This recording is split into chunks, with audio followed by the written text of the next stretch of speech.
Today I'm making a white bean stew with eggplant, tomatoes, and a little bit of feta cheese on top.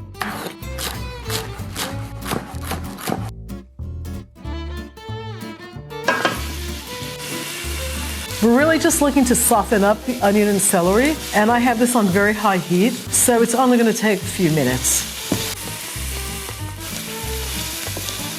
So this is kind of what we're looking for. You want the celery and the onions to be translucent.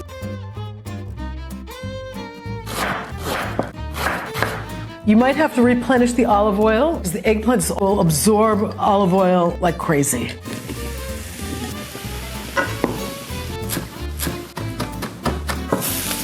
See those beautiful charred sides of the eggplant?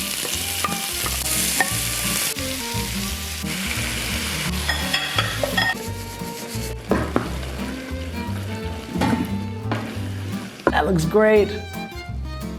A little bit of pepper, maybe a touch more salt, and the chopped parsley. I love this dish.